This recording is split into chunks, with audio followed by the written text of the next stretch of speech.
Welcome back to my channel. ఈ రోజైతే మన ఆరోగ్యం మన చేతుల్లోనే అనే మంచి ఇంట్రెస్టింగ్ వీడియోతో మీ ముందుకు వచ్చేసాను. ఇంకెందుకు లేటు వెళ్ళిపోదాం వీడియోలోకి. మైదా పిండి అనేక ఆరోగ్య సమస్యలకు కారణమని మీకు తెలుసా? గోధుమ పిండి వ్యర్థాల్లో ప్రమాదకరమైన రసాయనాలు కలిపి రిఫైన్ చేయడం ద్వారా మైదా పిండి తయారవుతుంది. ఇందులో పోషకాలు, ఫైబర్, విటమిన్లు ఏమీ ఉండవు. మైదా పిండి చూడటానికి చాలా బాగుంటుంది, స్మూత్గా ఉంటుంది, తినేటప్పుడు ఎంతో టేస్టీగా ఉంటుంది. పైగా మైదాతో వంటలు వేగంగా అయిపోతాయి, అందుకే చాలా మంది దాన్ని వాడుతుంటారు. కానీ మైదాతో ఎంత ప్రమాదమో తెలిస్తే ఖచ్చితంగా దాన్ని దూరం పెడతారు. Bread, pizza, pasta, cakes, cookies, muffins, donuts, noodles, burgers వీటి తయారీలో మైదా కలుపుతారని తెలుసా? మీకు జస్ట్ 2 minutesలో పూర్తవుతుందనే నూడిల్స్ వంటకాన్ని చాలా మంది తల్లులు తమ పిల్లలకి చేసి పెడుతుంటారు. అందులో మైదా ఉంటుంది అంటే తమకు తెలియకుండానే పిల్లలకి విషయాన్ని పెడుతున్నట్టే. పిండి వ్యర్థాల్లో ప్రమాదకరమైన రసాయనాలు కలిపి రిఫైండ్ చేయడం ద్వారా మైదా పిండి తయారవుతుంది. ఇందులో పోషకాలు, ఫైబర్, విటమిన్లు ఏమీ ఉండవు. ఇది ఈజీగా జీర్ణమవుతుంది. అందువల్ల బ్లడ్ లో గ్లూకోజ్ లెవెల్స్ వేగంగా పెరుగుతాయి. తద్వారా ఎన్నో అనారోగ్యాలు చుట్టుముడతాయి.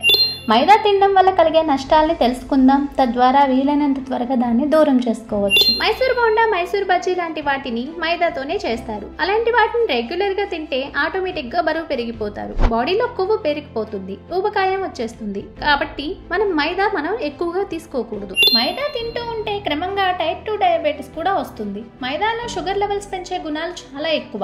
మైదా వంటలు తింటే ఒక్కోసారి ఇన్సులిన్, షుగర్ లెవెల్స్ పెరిగిపోతాయి. ఒక్కోసారి డయాబెటీస్ వస్తే ఇకపోదు. దాన్ని కంట్రోల్ చేసుకుంటూ ఉండాలి. ఆ ఇబ్బంది పడకూడదంటే మనం మైదా వెంటనే మానేయాలి. మైదాలో చెడు కొలెస్ట్రాల్ చాలా ఎక్కువ. అది బాడీలో పెరిగే కొద్దీ అడ్డమైన రోగాలు వచ్చేలా చేస్తుంది. మైదాతో తయారు చేసిన పదార్థాలు తినడం వల్ల హై బీపీ సమస్య ఎలా ఉంటుందంటే బరువు పెరగడం, ఇన్సులిన్ నిరోధకత, వేడి ఇలాంటి అంశాలన్నీ కలిపి హై బీపీ వచ్చేలా చేస్తాయి. అందుకే మైదాతో చేసిన పదార్థాలు తినకూడదు.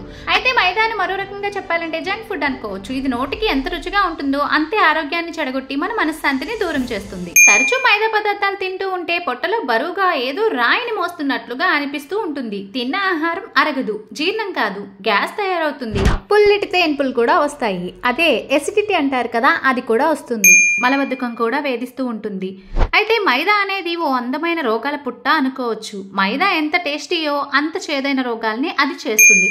గుండె, బ్రెయిన్, చర్మం, కళ్ళు, ఇతర శరీర అవయవాలన్నీ నాశనం చేస్తుంది. స్లో పాయిజన్ లా ఇది పనిచేస్తుంది. అందుకోసమే ఇలాంటి చెడు పదార్థాలకు దూరంగా ఉందాం. మన ఆరోగ్యాన్ని మనమే కాపాడుకుందాం. సో ఇది ఫ్రెండ్స్ వీడియో. మీకు గనుక నచ్చినట్టయితే please like and share and subscribe to my channel. ఇలాంటి మంచి మంచి వీడియోల కోసం నా ఛానల్ ని ఇప్పుడే సబ్స్క్రైబ్ చేసుకొని పక్కనే ఉన్న గంట సింబల్ ని కొట్టడం మర్చిపోవద్దు. Bye, see you the next